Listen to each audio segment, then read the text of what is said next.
Alan, welcome to St Mirren. How does it feel to be appointed as a new manager? Really excited. I'm thrilled to be back involved. I think, speaking to obviously a lot of the press before and asking questions, and I think in the 20 months that I've been out, it's not as if I've not had any offers to go back in. They haven't been right. I didn't get a good feeling from them. And when I spoke to the board last week, I just got a good feeling, about working with them. I think they come across as being very supportive, very realistic, ambitious, wanting to play a style of football which I could connect with, and there seemed to be a lot of boxes that were ticked, and what I wanted to go into and work with. So from that point of view, thrilled that I was offered the job, and obviously I'm excited, and it's great to be back involved. Yeah, how much are you looking forward to finally getting going and getting back out in the training pit? I am really looking forward to it. It's been a while. In the time I've been out, I've been to a number of clubs and watched them train and picked up little bits of knowledge which have been great, but nothing beats being out on the grass yourself, and I am a coach that likes to be on the grass. I'm not really one that just sits in the background and is just a manager. I do like to be involved and around the players. So it's from that point of view, it's probably the most exciting part of being back involved. Being back around the players and being back on the grass. Having been a manager at Hibs, playing with Celtic as well, I know you've done a lot of punditry with BT on Scottish football. Does I think that gives you a good sort of knowledge coming into this job, having been away for a bit? Yeah, I think that was the one thing that I was very keen to keep doing. It basically, what it did, it kept me up to date with everything that's been going on. Sometimes when you're watching the television, you just think that the pundits are just there to give opinions, but obviously you do a lot of your background checks and about the clubs, the players, for when you're talking, there's a lot more to it. Obviously working with BT was brilliant people. Obviously I'd like to thank them for being so supportive and helpful along the way, and they've done a great job, but nothing beats being in the dugout. Yeah, I know you mentioned there about sort of still being in Scotland and knowing some of the players. What's your knowledge like of this team? Will that some of that sort of come down to when you actually get onto the training field with them? I think there's an element of that. I think obviously I know from my time at Hibs, the certain players that we crossed, in terms of when we played. I think obviously the squad does need improvement, because I think coming up, being a promoted team from the Championship to the Premiership, I think there is a gap, there is a step up, and it's up to us now to make sure that we've got a team that's on the pitch that's very competitive and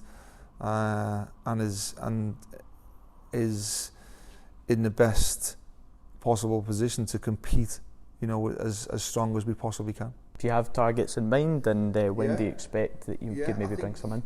What we've initially done is we've obviously looked at the squad. I think there's areas there that do need improvement. We've identified some already, but I think it's important to know that we give the players an opportunity who come in to stake their claim. I think that's the least they deserve for the achievements that they did last year. But it's I must admit to them, we're looking to take the club on to another level again. So therefore, the competition for places goes up another level, and everybody will be given an opportunity.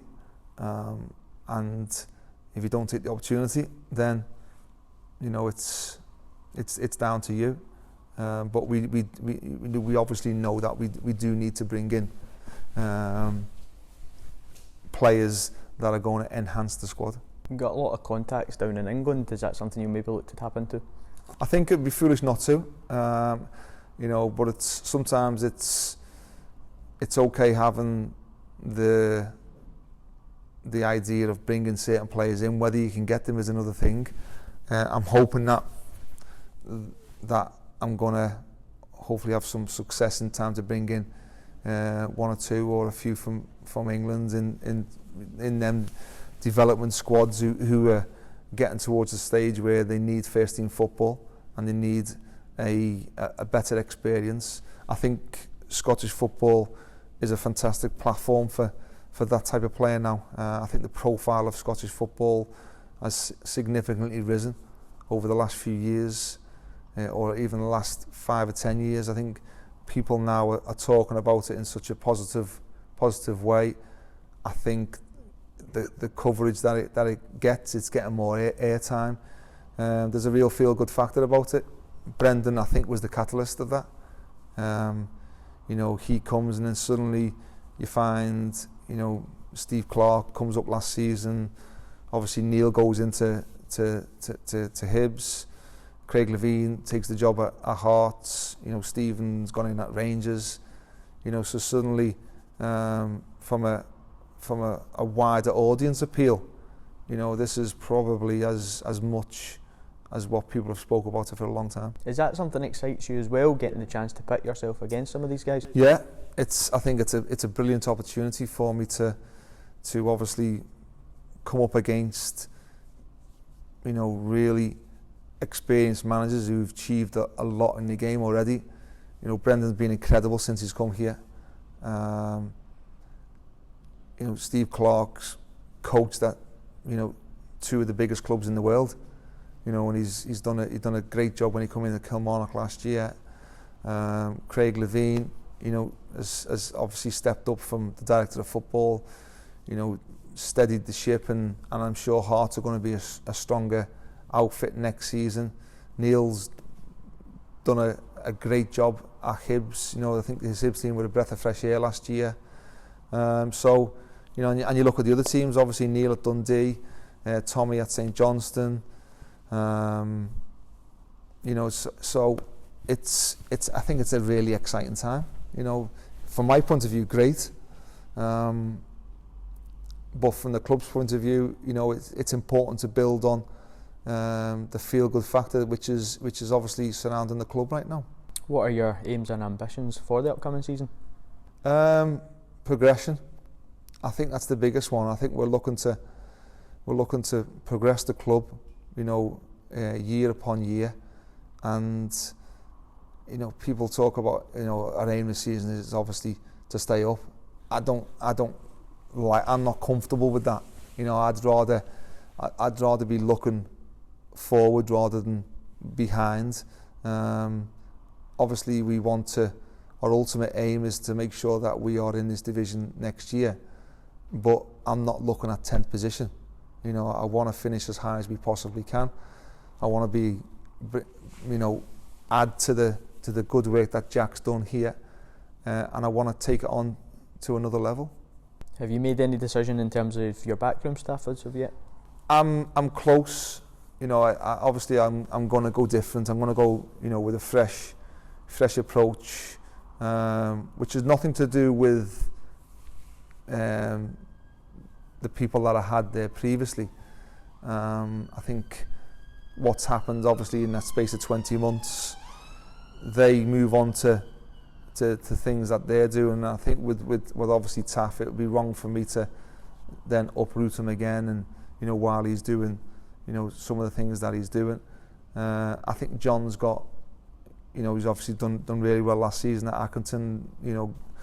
Was part of the team getting promotion, but I think John has got other things that he might want to do. So it's a chance for me to bring in some new staff and go again. Just finally, what would your message be to the supporters? keep doing what you've been doing, keep backing the team. It's up to me and my staff to put a team on the pitch that you're going to be proud of. We will play a brand of football that I think will connect with the supporters. I like to get the ball down. I like to play attractive football. But we know that we're not going to be able to dominate the ball all the time this season, because there's obviously some very good teams in the league. But what we don't, when we don't do that, I think what you'll find is that a team that is going to fight for every lost cause, be very hard to beat, and be, basically give yourself something to be proud of. Alan, thank you very much. Cheers, thank you.